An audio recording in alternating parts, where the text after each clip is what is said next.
దేవునికి స్తోత్రం, మహిమ కలుగునుగాక.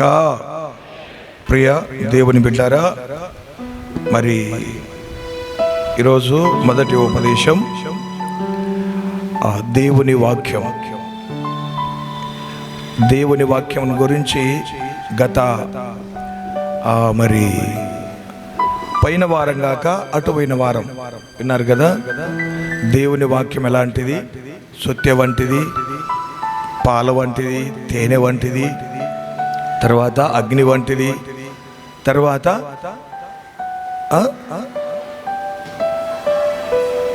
సబ్బు వంటిది. మరి దేవుని వాక్యం ఇలా బంగారు వెండి నాణ్యముల కంటే కొరదగినది. దేవుని వాక్యం అగ్ని వంటిది, సొత్తె వంటిది అని మరి అది కాల్చుతుంది, బలాన్ని ఇస్తుంది, పరిశుద్ధపరుస్తుంది, ఎన్నో విధాలుగా ఉంది. మరి ఇప్పుడు మెసేజ్ అంటే దేవుని వాక్యం ఎలా వినాలి, ఎలా వింటే మనం ఫలిస్తాం. దేవుని వాక్యం ఎలా వింటే ఫలిస్తాం. ఎందుకంటే చాలామంది దేవుని వాక్యము వినే విధానం కూడా తెలియని వాళ్ళు చాలామంది ఉన్నారు. దేవుని వాక్యం వినేవాళ్ళు కూడా మరి చాలామంది వినడానికి కూడా తెలియనటువంటి వారు చాలా విధాలుగా ఉన్నారు. బైబిల్లో కొంతమందిని చూస్తాం మనం. ఎందుకు దేవుని యేసయ్య దగ్గరికి వచ్చేవాళ్ళు, దేవుని వాక్యాన్ని వాళ్ళు ఎలా వినేవాళ్ళు, దేవుని వాక్యాన్ని ఎట్టి మనసుతో వినడానికి వచ్చేవాళ్ళు మనం పరిశుద్ధ గ్రంథంలో చూస్తాం. ఇర్మియా గ్రంథంలో ఒక మంచి మాట చెప్పాడు చూడండి. ఇర్మియా ప్రవక్త ద్వారా ఇర్మియా గ్రంథం 4వ అధ్యాయం 3వ వచనం. యూదా వారికిని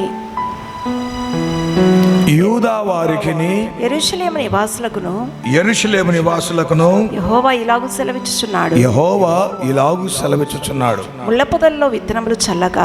ముళ్ళ పొదలలో విత్తనములు చల్లక మీ బీడు పొలములను దున్నుడి. Praise the Lord. ముళ్ళ పొదలలో విత్తనములు చల్లక మీ బీడు భూములు దున్నుడి. అవిధేయులై ఉండుట మానుకొని మీ దుష్ట క్రియలను బట్టి ఎవడును ఆర్పివేయలనంతగా. అవిధేయులై చూడండి, అవిధేయులై ఉండుట మానుకొని మీ దుష్ట క్రియలను బట్టి ఎవడును ఆర్పివేయలనంతగా నా ఉగ్రత అగ్ని వలె కాల్చకుండునట్లు యూదావారలారా యెరూషలేము నివాసులారా యెహోవాకు లోబడి ఉండుడి. ఆయనకు లోబడి ఉండండి. యూదాలో సమాచారము ప్రకటించండి, సువార్త ప్రకటించండి, సమాచారం ప్రకటించండి. యెరూషలేములో చాటించుడి. దేశములో బూర ఊదుడి. గట్టిగా హెచ్చరిక చేయుడి. ఎట్లా చేయాలంట? చిన్నగా కాదంట, గట్టిగా హెచ్చరిక చెయ్యుడి. ఎట్లనగా ప్రాకారము గల పట్టణములలోనికి పోవునట్లుగా పోగై రండి. సియోను చూచునట్లు ధ్వజమెత్తుడి. పారిపోయి తప్పించుకొనుటకు ఆలస్యము చేయకుడని చెప్పుడి. దేవునికి స్తోత్రం, మహిమ కలుగును గాక. ఆమేన్. ఆలస్యము చేయకుడని చెప్పుడి.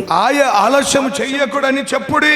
యెహోవానకు నేను ఉత్తర దిక్కు నుండి కీడును రప్పించుచున్నాను. కీడు వస్తుంది ఉత్తర దిక్కు నుండి. గొప్ప నాశనమును రప్పించుచున్నాను. గొప్ప నాశనము రాబోతుంది. పొదలలో నుండి సింహము బయలుదేరి. చూడండి, ఇశ్రాయేలీయులకు బబులోను దేశానికి చెరలోనికి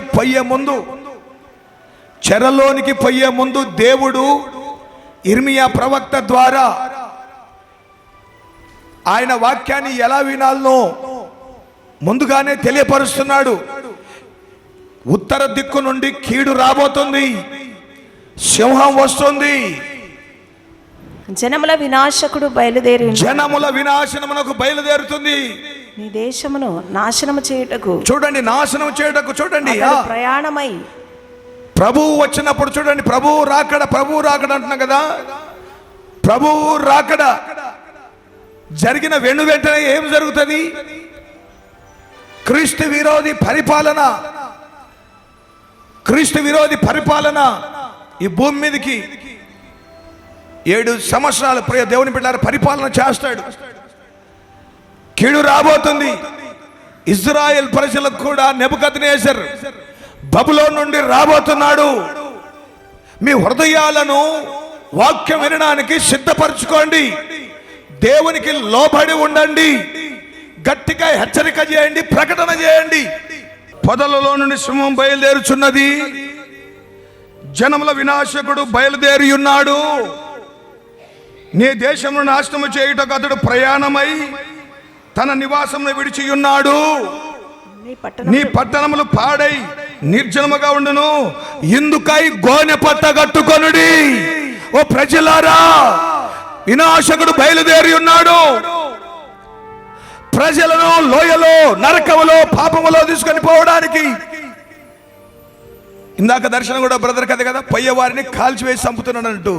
పోనీ విడిచిపెట్టు, వాళ్ళని విడిచిపెట్టండి, మీరు వెళ్ళి సువార్త ప్రకటించండి. Praise the Lord. 8వ వచనంలో చూడండి. ఇప్పుడు ఇదిగో, ఇందుకై గోనె పట్ట కట్టుకొనుడి, రోదన చేయుడి, కేకలు వేయుడి. యెహోవా కోపాగ్ని మన మీదికి రాకుండా మానలేదు. ఇదే యెహోవా వాక్కు. ఆ దినమున ప్రవక్తలు, రాజులు, అధిపతులు ఉన్మత్తులగుదురు, యాజకులు విభ్రాంతి నొందుదురు, ప్రవక్తలు విస్మయం పొందుదురు. ప్రియ దేవుని బిడ్డలారా చూడండి. ఇదిగో 14, యెరూషలేమా, నువ్వు రక్షింపబడినట్లు నీ హృదయంలో నుండి చెడుతనము కడిగి వేసుకో. ఎన్నాళ్ళ వరకు నీ దుష్టాభిప్రాయము నీవు కలిగి ఉందువు. ఎన్నాళ్ళ వరకు? చూడండి, దేవుని వాక్యానికి లోబడక వినడం కూడా వీళ్ళకి రాదు. గనుక మీ బీడు భూములను ముందు మీ హృదయాలు, బీడు భూమి అంటే హృదయం, మీ బీడు భూములను దున్నుడి. మీ బీడు భూములను దున్నండి. మీ బీడు భూములను దున్నండి. ఇప్పుడు పొలాలు ప్రతి చోట విత్తనాలు వేశారు. మనకు 100 ఫలము రావాలి అంటే మనం ఏం చేస్తాం? ఆ పొలములో మొదట సేద్యం చేస్తాం. గడ్డి, రాళ్ళు, కొయ్య అంతా ఏరేస్తాం. ఏరేసి నీళ్లు బాగా పుష్కలంగా పెట్టిన తర్వాత, లేకపోతే వర్షం వచ్చిన తర్వాత విత్తనాలు. ఇప్పుడు ఎన్ని రకాలుగా ఆలోచన చేశాం. ఏ విత్తనం వేస్తే బాగుంటుంది? 10 కంపెనీలు అడుగుతుంటాం. 10 కంపెనీల వాళ్ళు మన దగ్గరకు వస్తుంటారు, ఈ విత్తనం, ఈ విత్తనం, ఈ విత్తనం అని. ప్రియా దేవుని బిడ్డలారా చూడండి, బీడు భూములు తినండి, విత్తనములు దేవుని వాక్యం అనే విత్తనం వేయండి. బీడు భూములు హృదయం బీడు భూము లాంటిది. దీన్ని దున్నాలి. ఇందులో గడ్డి, ఇందులో రాయి అంతా తీసేసుకోవాలి. హృదయములో మనము అనేకమైన వాటిని హృదయములో ఉంచుకుంటే దేవుని వాక్యము మనం విన్నా కూడా నిష్ఫలమవుతుంది, నిష్ప్రయోజనం అవుతుంది. అయితే అందుకే యేసు ప్రభు దగ్గరికి వివిధ రకాల వాళ్ళు వాక్యం వినడానికి వస్తున్నారు. మొట్టమొదటిగా పరిశుద్ధ గ్రంథంలో చూడండి. ఆ మొట్టమొదటిగా కొరింథీ పత్రిక 1వ అధ్యాయము 22వ వచనం. మొదటి పత్రిక. యూదులు సూచక క్రియలు చేయమని అడుగుచున్నారు. గ్రీసు దేశస్థులు జ్ఞానము వెతుకుచున్నారు. ఏమంట? జ్ఞానము వెతుకుచున్నారు. చాలా మంది వాక్యంలో ఏ జ్ఞానం ఉంది అని వెతికే వాళ్ళు ఒక గుంపు. అయితే పౌలు అంటాడు, గ్రీసు దేశస్థులు జ్ఞానం వెతుకుచున్నారు, యూదులేమో సూచక క్రియలు అడుగుతున్నారు, మేమేమో సిలువ వేయబడిన క్రీస్తును ప్రకటిస్తున్నాము. చప్పట్లు కొట్టి దేవుని కనపరచాలి. బోలో యేసు మహారాజుకి. అనేక మంది జ్ఞానం వెతికే వాళ్ళు ఉన్నారు. చూడండి, పౌలు అంటాడు, మేము సిలువ వేయబడిన క్రీస్తును ప్రకటిస్తున్నాము. అదొక గుంపు. ఏ మర్మం ఉందో, ఏ వాక్యంలో ఏ మర్మం ఉందో, ఏముందో కేవలం వింటారే తప్ప దేవుని సువార్త ఒకరికి ప్రకటించరు, ఒకరికి సాక్ష్యం పంచుకోరు, ఒక కన్నీటి ప్రార్థన ఉండదు, ఒక పరిచర్య ఉండదు, ఇక దైవికముగా ఏముండదు. ఎంతకాలం ఉన్నా వాళ్ళు వినడమే తప్ప ఇక దేవుని సెలవు మాత్రం మయ్యరు, సువార్త ప్రకటించరు. ఊరికే నేర్చుకుంటుంటారు అంతే. వాక్యం ఒక చదవడం అంతవరకు. ఇంకా వినడం. ఇలాంటి ఒక గుంపు ఒకటి ఉంది. రెండవ గుంపు చూడండి, రెండవ గుంపు ఒకటి ఉంది. 6వ అధ్యాయం 26వ వచనం, యోహాను సువార్త. కాబట్టి యేసును ఆయన శిష్యులను అక్కడ లేకపోవుట జనసమూహములు చూచినప్పుడు వారు ఆ చిన్న దోణెలెక్కి, జన సమూహాలంట ఆ చిన్న దోణి ఎక్కి యేసును వెదుకుచు కపెర్నహూమునకు వచ్చిరి. సముద్రపు టద్దరిని ఆయనను కనుగొని బోధకుడా నువ్వు ఎప్పుడు ఇక్కడికి వచ్చితివి అడగగా సూచనలను చూచటం వలన కాదు గాని రొట్టెలు భుజించి తృప్తి పొందుట వలననే నన్ను వెతుకుచున్నారని మీతో నిశ్చయం. రొట్టెలు చూడండి, వాక్యము కొరకు కాదంట, సూచక్రియల కొరకు కాదంట. ఏమంట? రొట్టెలు భుజించి 5 రొట్టెలు 2 చేపలు 5,000 మందికి యేసు ప్రభు ఉచితంగా పంచాడు. ఏ ఫీజు లేదు.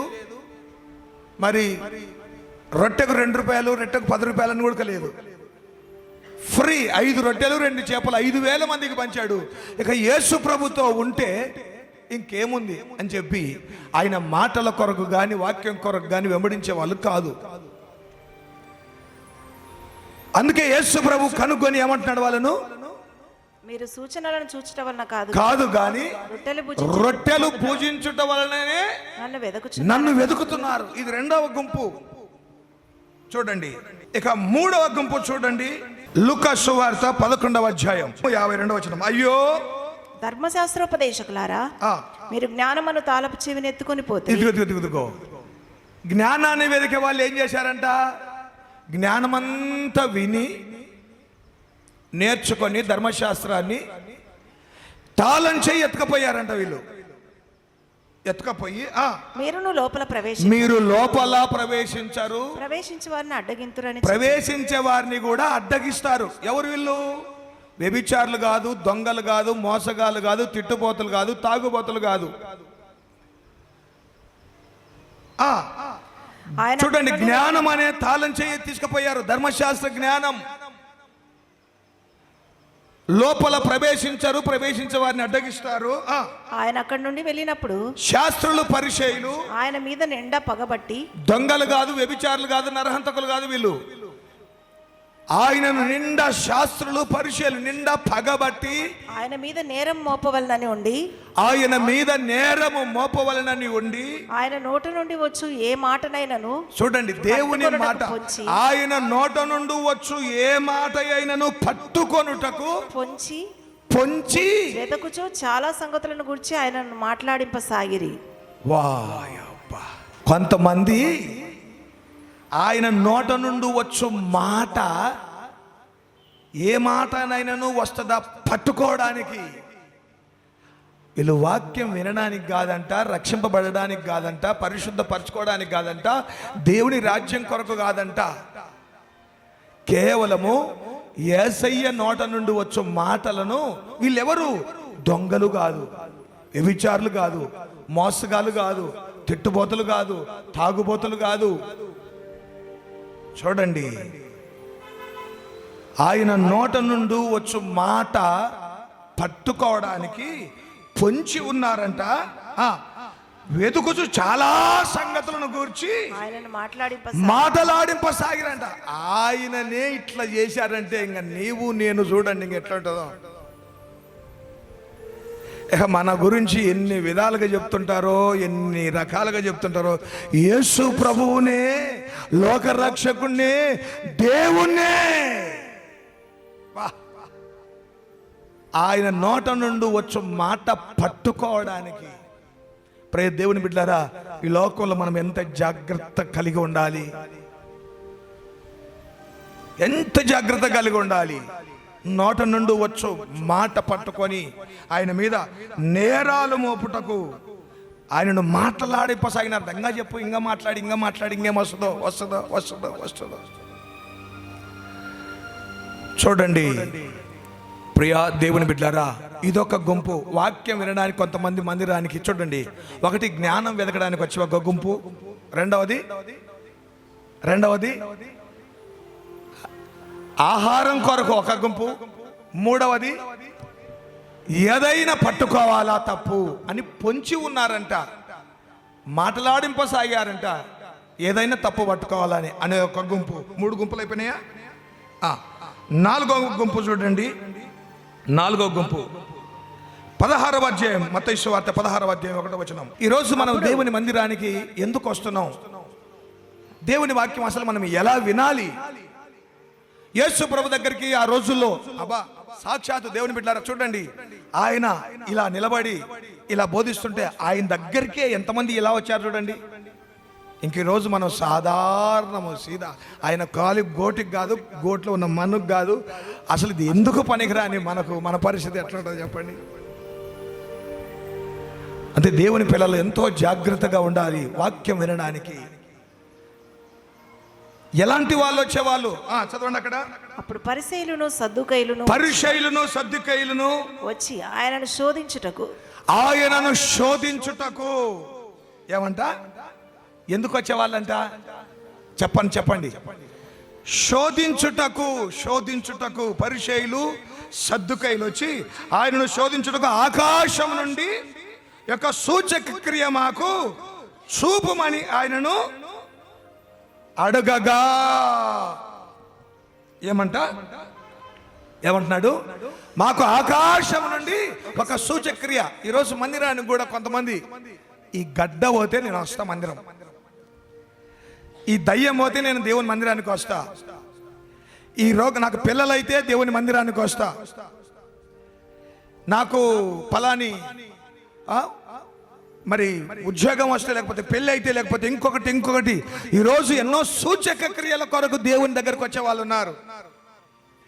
యేసు ప్రభు ఎన్నో చేశాడు, కానీ వీళ్ళని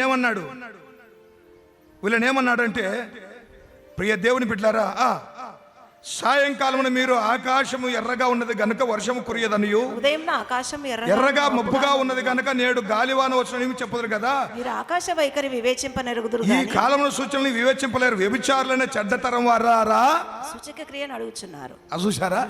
మీరు సూచక క్రియలు అడుగుచున్నారా? మీకు ఏ సూచక క్రియ కనపడదు. కొంతమంది సూచక క్రియలు అద్భుతాలు జరగతాయి, దేవుడు దర్శనం ఇస్తాడంట, పేరు ఇస్తాడంట, సూచక్రియ పేరు పెట్టుకొని వెళ్ళిపోతారంతే. సూచక్రియ తలనొప్పి పోవడానికినో, రోగం బాగడానికినో సూచక క్రియలు, అద్భుతాలు చూడడానికి, శోధించడానికి. ఇది జరుగుతుందేమో చూద్దాం. దేవుని శోధించడానికి, సేవకులను శోధించడానికి వచ్చే గుంపు ఒకటి మందిరానికి. యేసు ప్రభు దగ్గర కూడా అలాంటి వాళ్ళు వచ్చారు. ఈరోజు నువ్వు ఎందుకు వస్తున్నావు ప్రియ దేవుని బిడ్డలారా? దేని కొరకు వస్తున్నావు దేవుని మందిరానికి? హృదయాన్ని ఎరిగిన దేవుడు, నీ హృదయాన్ని, మన ప్రతి ఒక్కరి హృదయాన్ని ఎరిగిన దేవుడు. అందుకే వారి హృదయాన్ని ఎరిగి ఏమంటున్నాడు? మీకు వ్యభిచారులైన చెడ్డతరం వారులారా, మీకు సూచక్రియ ఏం చూపడుతుంది, ఏం చూపడదు. ఇది ఎన్నో గుంపు చెప్పాలి? 4వ గుంపు. 5వ గుంపు చూడండి, లూకా సువార్త 14 ఆయన మీ మీద తీర్పరిని గాను, పైన చదువు. ఆ జన సమూహములో ఒకడు వాక్యం వినడానికి చూడండి బోధకుడా. జన సమూహములు దేవుడు వాక్యం ప్రభు వాక్యం బోధిస్తుంటే జన సమూహములుగా వచ్చారు. వాడు వాక్యం మీద ధ్యాస లేకుండా చక్కగా యేసు ప్రభు దగ్గరకు వచ్చాడు. యేసు ప్రభు దగ్గరకు వచ్చి నిలబడి, బోధకుడా, పితరార్జితంలో నాకు పాలు పంచి పెట్టవలనని మా నాయన మా అమ్మ ఆస్తి ఉంది, మా నాన్న ఆస్తి ఉంది, సహోదరునితో చెప్పుమని ఆయన అడగగా, మాకు గొడవ ఉంది కొంచెం. మా అన్న ఎంత చెప్పినా ఎన్నుకున్నాడు, మా తమ్ముడు ఎంత చెప్పినా ఎన్నుకున్నాడు, కొంచెము మా ఆస్తి పంపకాలు చెయ్యి. యేసుప్రభు దగ్గరికి ఎందుకు వచ్చారు? చూడండి, మా ఆస్తి మాకు గొడవ పడింది. ఇతడు వాక్యం వినడానికి రాలే, దేనికి వచ్చాడు? పంచాయతీ కొరకు వచ్చాడు యేసుప్రభు దగ్గరికి.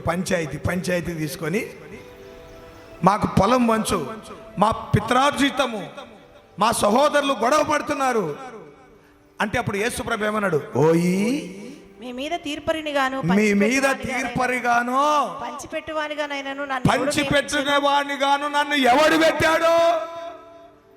అప్పుడు ధనవంతుని గురించి చెప్తాడు. అలా వచ్చిన వ్యక్తి సువార్త చెప్పి ప్రకటించి ఆయన పంపిస్తాడు. దేవునికి స్తోత్రం, మహిమ కలుగును గాక. మనం గనుక అయితే ఇలాంటి పంచాయతీలుగా కూర్చొని తెల్లవారులు చేసుకుంటుంటాం. యేసయ్య బాబు, నేను ఈ పంచాయతీలు చేయడానికి కాదు వచ్చింది, నేను దేనికి వచ్చా? జీవం కలిగిన దేవుని మాటలు సువార్త ప్రకటించడానికి వచ్చా. కొంతమంది ప్రియ దేవుని బిడ్డారా దేనికి వచ్చారు? పంచాయతీలు. మా అత్త కోడళ్ళ పంచాయతీకి పోయి చెప్పినామా? అత్తకెళ్ళి చెప్పాలా, కోడలికి చెప్పాలా?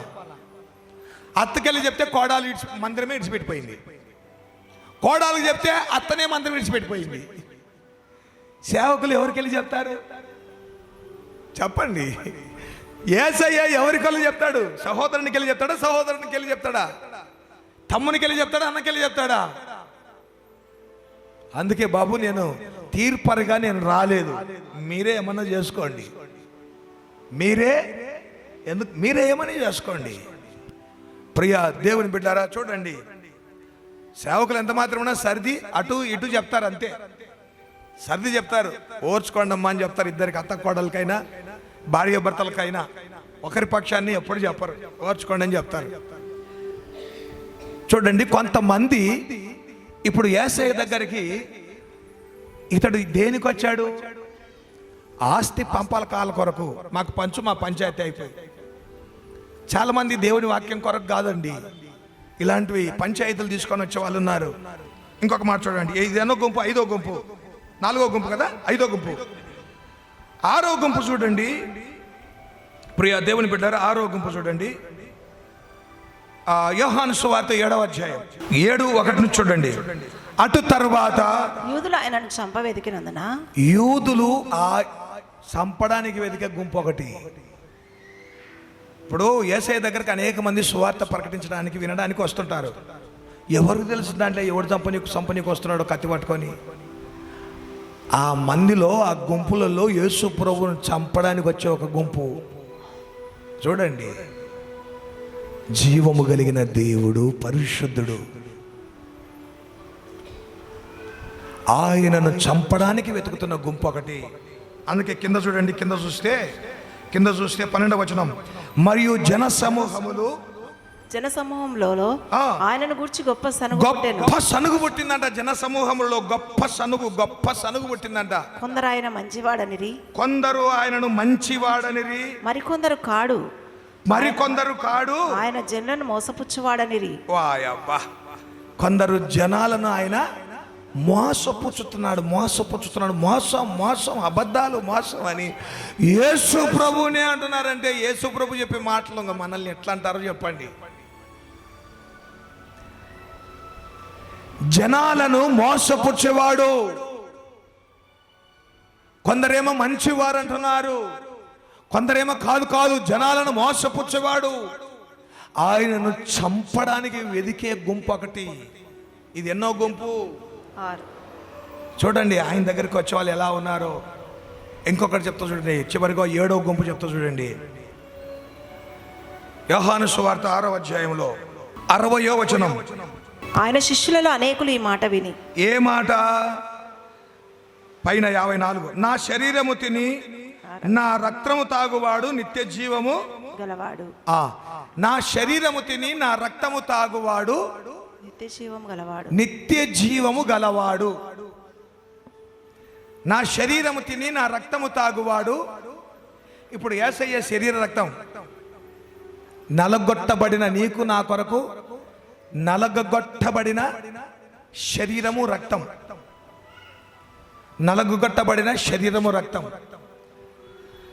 యేసు ప్రభు నా శరీరము తిని నా రక్తము తాగువాడు నిత్య జీవం గలవాడు. నిత్య జీవం గలవాడు అని చెప్పగానే టకా టకా టకా టకా ఒక 2 3 4 5 10 మంది 20 మంది 30 మంది 40 మంది లేచినారు.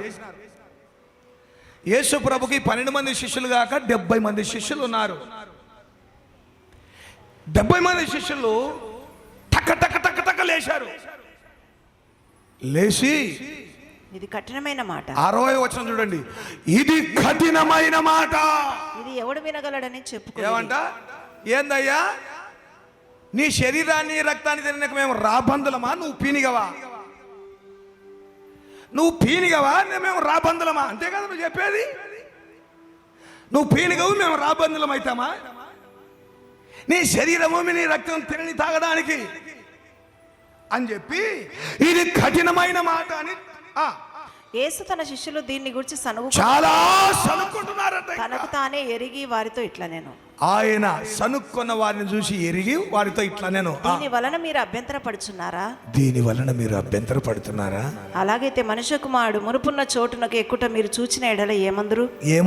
ఆత్మయే జీవింపచేయుచున్నది, శరీరము కేవలం నిష్ప్రయోజనము. నిష్ప్రయోజనం. మీతో చెప్పి ఉన్న మాటలు ఆత్మయు జీవమునై ఉన్నవి గాని ఆత్మ జీవమునై ఉన్నాయి. నేను చెప్పిన మాటలు మీలో విశ్వసించని వారు కొందరున్నారని వారితో. మీలో విశ్వసింపని వారు కొందరున్నారు. విశ్వసించని వారెవరో? మీలో విశ్వసింపని వారు ఎవరో? తన అప్పగింపబోవాడెవడో? ఇక్కడ ఒక్కని గురించి కూడా కాదు యేసు ప్రభు చెప్పింది. ఒక్క యూదా ఇస్కరియోతు గురించి కాదు చెప్పింది. ఒక్క అప్పగించిన వ్యక్తిని గురించి కాదు చెప్పింది. మీలో విశ్వసించని వారు అంటే కొందరు ఉన్నారు. మీలో విశ్వసింపని వారు కొందరు ఉన్నారు. విశ్వసించని వారెవరో? ఎవరో? తను అప్పగింపబోవాడెవడో మొదటి నుండి యేసునకు తెలియను. మొదటి నుండి తెలుసంట ఆయనకు. చప్పట్లు కొట్టి దేవుని గానపరచుదాం. హల్లెలూయా. మనమందరము మన పుట్టు నక్షత్రాలన్నీ యేసయ్యకి తెలుసు. రక్షణ పొందకముందు ఎట్లున్నాం, రక్షణ పొందకముందు పుట్టింటి బుద్ధులు ఎట్లా ఉంటాయి మన బుద్ధులు, రక్షణ పొందిన తర్వాత ఎలాంటి స్వభావం కలిగిన వారం, ఏం మాట్లాడి ఏమో మన పరిస్థితులన్నీ ఎరిగిన వాడంట. మొదటి నుండి ఎరిగిన వాడంట. మరియు ఆయన తండ్రి చేత వానికి కృప అనుగ్రహింపబడకుంటే ఎవడును నా యొద్దకు రాలేడు, కృప కలిగిన వాడు నా యొద్దకు వస్తాడు.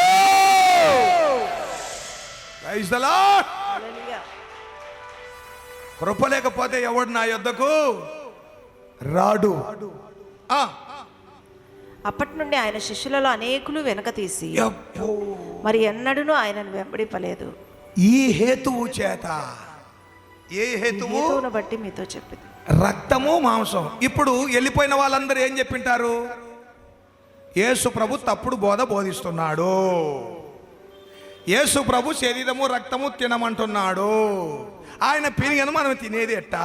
అది రాబందులు తిన్నట్టు మనం తినాలనా? శరీరాన్ని రక్తాన్ని పీక్కొని ఎట్లా తింటాం? తప్పుడు వాక్యం బోధిస్తున్నాడు యేసు ప్రభు.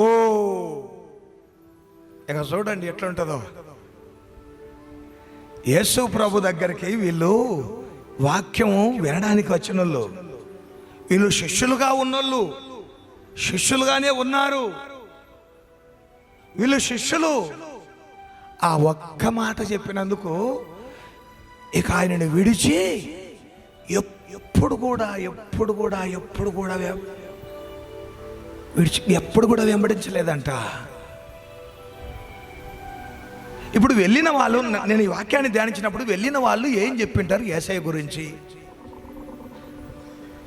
ఏం చెప్పింటారు మీరు చెప్పండి?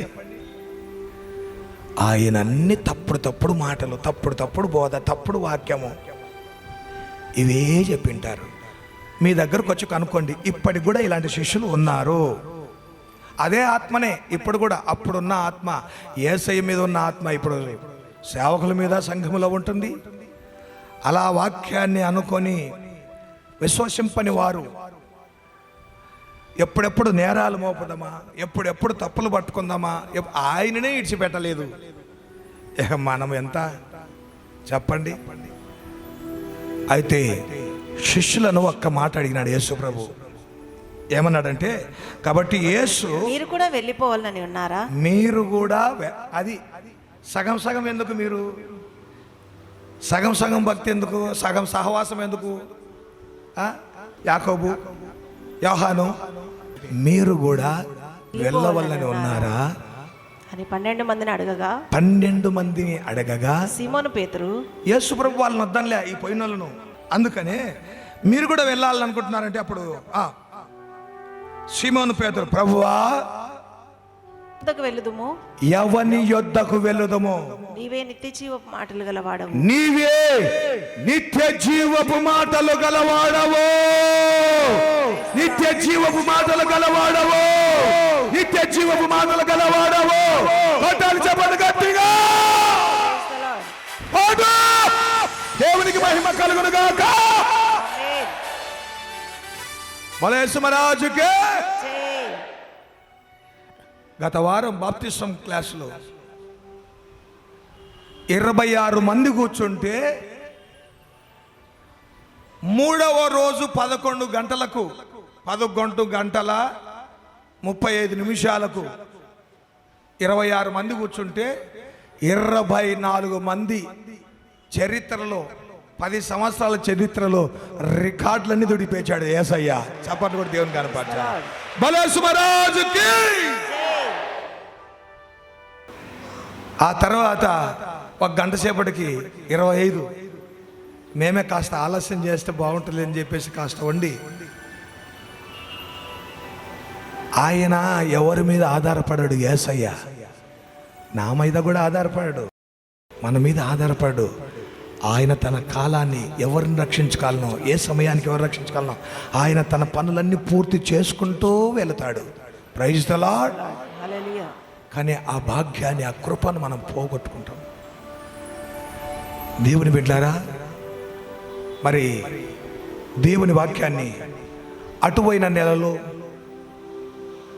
అటువైన నెలలో, పైన నెలలో మొత్తానికి పేర్లు వచ్చినాయి అనుకుంటా, ఒక్కరికి తప్ప. దేవునికి స్తోత్ర మహిమ కలుగును గాక. ఆమేన్. సువార్త ప్రకటించాలి. చూడండి, బాప్తిసం క్లాసులో వచ్చి కన్నీరు గార్చి ప్రార్థన చేయలేనటువంటి వారు సువార్త ఎలా ప్రకటిస్తారు? దేవుడే ఆత్మల్లో ఎక్కడెక్కడ, మెదక్ జిల్లా పోచారం నుండి 3, నాగర్ కర్నూలు నుండి 2, ఒంగోలు నుండి 1, ఆలగడ్డ కడప నుండి 1, ఎక్కడెక్కడి నుంచి తూర్పు దేశపు జ్ఞానుల్లాగా వస్తే, ఇక్కడున్న శాస్త్రుల పరిచయులు మాత్రం, ఇక్కడున్న హేరోదులు మాత్రం పుట్టిన బిడ్డను చంపడానికి యూదులకు రాజు పుట్టాడన్నట్టుగా ఉంటే ఎలా బిడ్డలారా? మీరే న్యాయం చెప్పండి. ఒక ఆత్మను ప్రభు పంపిస్తే దూరం నుండి కన్నీరు గార్చే ఆత్మల కొరకు ప్రార్థించే బాధ్యత లేదా? వీళ్ళందరూ వాక్యం దేని కొరకు ఇస్తున్నారు, వచ్చినారు ఇక్కడ? వీళ్ళందరూ వాక్యం దేని కొరకు వచ్చారు? 7 గుంపుల వాళ్ళు. కొంతమంది చంపడానికి, కొంతమంది రొట్టెలను భుజించి, కొంతమంది తప్పులు నేరాలు పట్టడానికి, కొందరేమో సూచక్రియల కొరకు, కొందరేమో జ్ఞానాన్ని వెతుకుతూ, కొందరేమో సూచనలు శోధించి సూచనలు చూపి, అద్భుతాలు చూపి ఇలా వచ్చే వాళ్ళు ఉన్నారు. అయితే పేతురు ఒక మాట అంటాడు, ప్రభువా, నిత్య జీవపు మాటలు కలిగినటువంటి నిన్ను విడిచిపెట్టి మేము ఎక్కడికి వెళ్ళిపోతాం? నీవే నిత్య జీవపు మాటలు గలవాడవు. దేవునికి స్తోత్రం మహిమ కలుగును గాక. హల్లెలూయా. మాకరించి ఒక తీర్మానం చేసుకుందాం. పరిశుద్ధమైన తండ్రి, మహోన్నతుడ, కృపగలిగిన దేవాని నామమునకు స్తోత్రములు. నమ్మదగిన దేవుడు నాయనా, నీ కృపను బట్టి మమ్మల్ని బ్రతికించి మరొకసారి నీ పాద సన్నిధికి తీసుకుని వచ్చి నేను స్తుతించి కనపరిచే భాగ్యమును మా కలుగజేసిన తండ్రి, నీకు స్తోత్రములు చెల్లిస్తున్నాను. నీ దాసుని నీ ఆత్మశక్తి ద్వారా బలపరిచి మాట్లాడిన మాటలను బట్టి నీకు వందనాలు, స్తోత్రాలు ప్రభువా. నిజంగా నా తండ్రి, అయ్యా నీ వాక్యమును నేను తండ్రి వినడానికి, నేను వెంబడించడానికి అనేక గుంపుల వాళ్ళు అయ్యా నా తండ్రి నీవు జీవించిన కాలంలో అయ్యా నీ దగ్గరికి వచ్చారు ప్రభా. వారు ఏ స్థితిలో ఉన్నారో తెలియపరిచిన తండ్రి నీకు స్తోత్రములు చెల్లిస్తున్నాను ఆయన. నిజంగా నా తండ్రి అనేకులు ప్రభా జ్ఞానాన్ని వెతుకుతూ నేను వెంబడించినారేమో, రొట్టెలు వెతుకుతూ నేను వెంబడించినారు నాయన. అయ్యా సూచక క్రియల కోసమో నాయన, పొలము మరి పంచాయతీల కోసమో అయ్యా నాయన నేను వెంబడించినారు ప్రభా. అయ్యా కొందరైతే నా తండ్రి అయ్యా వాక్యంలో తప్పట్టాలని నేను వెంబడించినారు నాయన. అయ్యా కొందరు ప్రభా నైనా తండ్రి నీ వాక్యం గురించి అభ్యంతరపడినారు ప్రభా. నిజంగా అటువంటి స్థితిలో వాళ్ళందరూ కూడా వెంబడించినారు ప్రభా. నీ ద్వారా మేలు పొందుకున్నటువంటి వారు, నీ ద్వారా నేను అనేక అద్భుత కార్యాలు, ఆశ్చర్య కార్యాలు పొందుకున్నవారు ప్రభా. అయ్యా నా తండ్రి నీ ద్వారా జీవితాలను మార్చుకున్న వాళ్ళు ప్రభా. అయ్యా వారేనైనా తండ్రి అయ్యా మరి అన్ని జనులైతే సైతం ఆయన నామకార్థ స్థితిలో ఉన్నటువంటి శాస్త్రులు, పరిసయ్యులు, ప్రధాన యాజకులు అయ్యా నా తండ్రి నేను తప్పు పట్టాలని, నేను చంపాలని యూదులు నాయన నీ దగ్గరికి వచ్చారు ప్రభా. నీ మాటల్లో తప్పుపట్టాలని వెతికారు నాయన. నేను నమ్ముకున్న శిష్యులు సైతం నాయన నీ వాక్యముల గురించి, నీ మాటల గురించి అభ్యంతరపడినారు, సనుగుకున్నారు నాయన. వారి జీవితాల్లో మీరు చేసిన మేలను మర్చిపోయినారు నాయన. అయ్యా నా తండ్రి వారు అయ్యా నా తండ్రి నిన్ను వెంబడించి అనేక అద్భుత కార్యాలు, ఆశ్చర్య కార్యాలు చూశారు. వారి జీవితాల్లో మార్చుకున్నారు శిష్యులు. ఎంతో కాలంగానైనా నేను వెంబడించినారు, కానీ నా తండ్రి ఒక్క విషయంలోనైనా అభ్యంతర పడిపోయినారు ప్రభు. నిజంగా వాక్యం విన్నటువంటి బిడ్డలు, ఇక్కడ చేరినటువంటి బిడ్డలు జ్ఞాపకం చేసుకునండి. వారి జీవితాల్లోనైనా సంపూర్ణంగా నీ వాక్యములకు లోబడి హృదయాలను సరిచేసుకుని ప్రభు అయ్యా నా తండ్రి దైవజనుల మాటల మీద లక్ష్యం ఉంచే కృపణ దయచేయండి. అయ్యా నా తండ్రి శాస్త్రులు, పరిసయ్యులు, యూదులలాగా కాకుండా ప్రభు అయ్యా నేను నమ్మినటువంటి నమ్మకమైన శిష్యుల వలె నా తండ్రి నీ వాక్యాలకు హృదయాలను లోపరచమని ప్రార్థన చేస్తున్నాను. నీ ద్వారా అనేక మేలను పొందుకున్న వారు నాయన పాపంలో, శాపంలో కూరుకొని పోయి దురాత్మశక్తులతో పీడింపబడుతూ అయ్యా నా తండ్రి సంతానహీనులుగా ఏ మేలు వారి జీవితాల్లో చూడలేనటువంటి వారుగా, నీకు దూరంగా ఉన్నవారుగా అయ్యా నాయన మందిరానికి వచ్చి నాయన తండ్రి ఎన్నో అద్భుత కార్యములు, ఆశ్చర్య కార్యములు నాయన సహవాసంలో చూస్తూ కూడా అయ్యా వాక్యంలో అభ్యంతరాలు వెతుకుతున్న నీ బిడ్డలను దయచేత క్షమించండి తండ్రి. నీ వాక్యానికి హృదయాలను లోపరచండి. మనుషుల మాటలపైన లక్ష్యం ఉంచుకోకుండా నాయన పరలోకం నుంచి నాయన నీవు అనుగ్రహించే మాటలపైన లక్ష్యం ఉంచడానికి సహాయం చేయండి.